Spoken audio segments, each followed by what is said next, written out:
ती लोक, ती व्यक्ती, ती मुलं अगदी आदरानं ऐकतात आणि ती आपल्या कानात जे 25 वर्षाच्या आतल्या मुलाला जे सांगल ते 50 वर्षाच्या आतल्याला पुढच्याला सांगून उपयोगाचं नाही. गिरवलेली पाटी आणि कोरी पाटी, अक्षर चांगलं कशावर दिसेल? कोऱ्या पाटीवर. गिरवलेल्यावर गिरवून काहीच उपयोग नाही. योग्य वेळेमध्ये संस्कार होणं गरजेचं. निवृत्तीनाथ दादांनी सांगावं, 1400 वर्ष जगला ना तरी त्याच्यावरती कृपा झाली पाहिजे. ज्ञानोबारायांनी पत्राचं प्रतिउत्तर द्यायला सुरुवात केली. ज्ञानोबारायांनी 65 ओव्या लिहिल्या आणि त्या 65 ओव्याचं त्या 1400 वर्ष जगणाऱ्या चांगदेवावरती कृपा झाली. ज्ञानोबारायांनी लिहावं, स्वस्ती स्त्री वटेशू जो लपोनी जगदा भासू दावी मग ग्रासू प्रगटले तव. किती सुंदर आहे रे. अरे 65 ओव्याचं पत्राचं प्रतिउत्तर दिलं, 65 ओव्या वाचल्या. अरे चांगदेव महाराजांना आनंद झाला. अरे एवढा मोठा साधून माझं वर्णन करावं, चांगदेव महाराज वाघावरती बसावा, आपले असणारे 14,000 शिष्य घ्यावे आणि चांगदेव महाराज ज्ञानोबारायांना भेटायला जावं.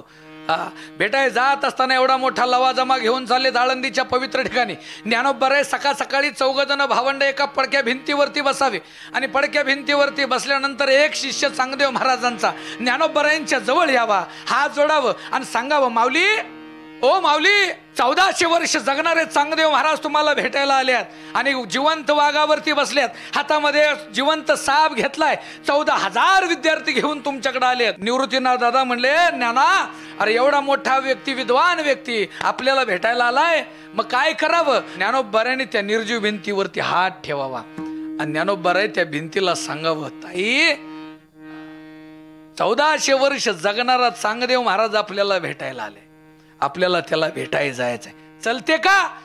विश्वाच्या मालकाची कृपा त्या भिंतीवरती व्हावी. आणि ही 4 भावंड, निवृत्तीनाथ दादा, ज्ञानोबाराय, सोपान काका आणि मुक्ताई, ही 4 भावंड चांगदेव महाराजाला 1400 वर्ष जगणाऱ्या चांगदेव महाराजाला भेटायला चाललेत. या विश्वामधलं सगळ्यात मोठा चमत्कार ज्ञानोबारायांनी घडवला आणि तो चमत्कार सांगितला. कोणता?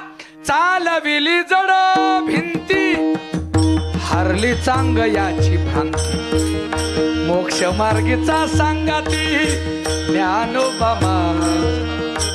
चालविली जड भिंती हरली चांग याची भ्रांती, मोक्ष मार्गीचा सांगाती ज्ञानोबा महाराज. चालविली जड भिंती हरली चांग याची भ्रांती, मोक्ष मार्गीचा सांगाती ज्ञानोबा माझा. चालविली जड भिंती हरली चांग याची भ्रांती, मोक्ष मार्गीचा सांगाती ज्ञानोबा माझा.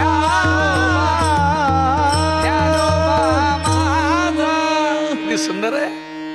ज्ञानोबा माझा सांगितला. चालविली जड भिंती हरली चांग. भिंत चालायला लागली. अरे नुसती चालत नव्हती, भिंत आकाशात उडली आणि भिंत आकाशात उडत असताना ती उडत उडत उडत उडत पूर्ण आली आणि चांगदेव महाराजांनी पाहावी, अरे आपण जिवंत वाघावरती बसून आहे, हातामध्ये साप घेऊन आहे आणि ही 4 लेकरं निर्जीव भिंतीवरती चालतात. आपल्यापेक्षा श्रेष्ठ भाव तो चांगदेव महाराज खाली उतरला, भिंत खाली आली आणि चांगदेव महाराजांनी ज्ञानोबारायांच्या पायावरती साष्टांग दंडवत घातलं. त्याला ज्ञानोबाराय म्हणावा. जगद्गुरु तुकोबाराने सांगावं, विश्वामध्ये सगळे लोक, सगळे साधक मंडळी एकत्र करण्याचं काम ज्ञानोबाराय. जयाने घातली भक्तीची, मिळविली मांदी, वैष्णवांची मांदी याळी जमवण्याची ताकद ज्ञानोबारायांच्या मध्ये. बोला, बघा तुम्ही.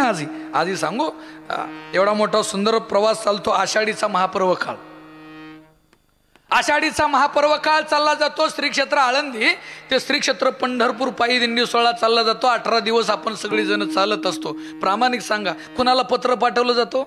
ज्ञानोबारायांनी कुणाला पत्र पाठवलंय, अरे माझा सोहळा चालू होणार आहे, या माझ्या बरोबर चालायला?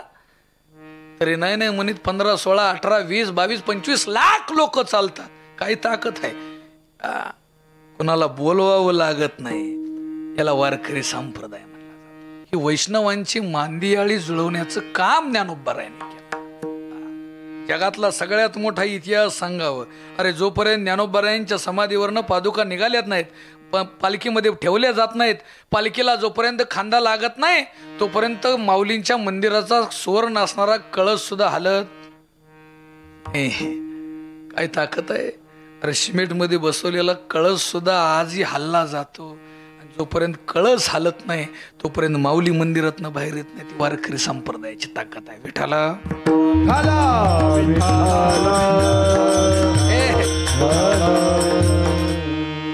एकदा वारी व्हावी, जीवनातला प्रवास. ज्ञानोबारांनी एवढा खडतर प्रवास केलाय. ज्ञानोबारांच्या सारखा प्रवास होणेच नाही असे बरेच ज्ञानोबारांनी लोकांच्या वरती कृपा केली रे. कार्य संपलं वयाच्या 16व्या वर्षी. आता ऐका, ज्ञानोबारायांचं कार्य वयाच्या 16व्या वर्षी संपलं आणि ज्ञानोबाराय एका जाग्यावरती शांत बसले आणि विचार करतायत, ज्या कामासाठी ज्या कार्यासाठी आपण इथपर्यंत आलोय ते कार्य संपलं. आता काय करावं, काय केलं पाहिजे. ज्ञानोबारायांनी विचार करावा. ज्या कार्यासाठी आपल्याला इथपर्यंत पाठवले ते कार्य संपलं. समाधी संजीवन. आपल्याला आता आपलं कार्य संपल्यानंतर आपण आपल्या जागेवरती जाणं अगदी योग्य. नीट लक्ष द्या. ज्ञानोबारायांचा समाधी संजीवन सोहळा लोक आपण सगळेजण साजरा करतो. सोहळा साजरा करत असताना समाधी ज्ञानोबारायांनी घेईपर्यंत लोक चेहऱ्यावरती भजन करताना थोडासा हास्य दाखवतात. पण योग्य वेळेला ज्ञानोबारायांची समाधीची वेळ होती ना, त्यावेळेस त्या समाधीवरती डोकं ठेवत असताना असा कुठला व्यक्ती नाही, असा कुठला वारकरी नाही, निष्ठावंत भाव ठेवणारी व्यक्ती जेवढी आहेत ना ती सगळी लोक ज्ञानोबाराय समाधीस्थ झाल्यानंतर ढसाढसा रडतात. असं साधू पुन्हा होणे नाही. कार्य संपल्यानंतर जायाच्या तयारीत राहतात त्याला संत. हे सगळ्या लोकांना हे ज्ञानोबारायांच्या जीवन कार्यातला प्रवासातला गोड क्षण सांगावा. वयाची 16 वर्ष पूर्ण झाली आणि वयाची 16 वर्ष पूर्ण झाल्यानंतर ज्ञानोबारायांनी आपल्या गुरुवर्यांना नमस्कार केला. ज्ञानोबाराय आपल्या निवृत्तीनं दादांना म्हणतायत, दादा ज्या कार्यासाठी इथपर्यंत आलो ना ते कार्य संपलं. ज्ञानोबारायांचा समाधी संजीवन सोहळा आपण सगळेजण साजरी करतोय. भाविक मंडळी, देवाची कृपा आपल्यावरती होत असताना